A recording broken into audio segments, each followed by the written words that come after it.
বিয়া খাই direct function চাবলৈ আহিলোঁ।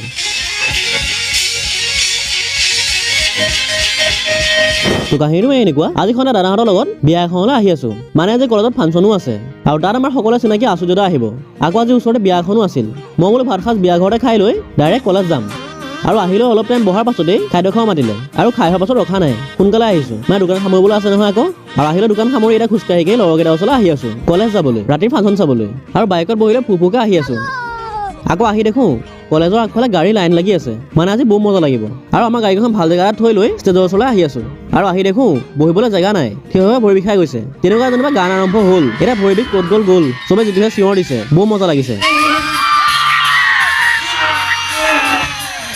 আৰু আশ্চৰ্যদাৰ ৩-৪মান গান শুনাৰ পাছত যেনিবা চকী এখন পালোঁ।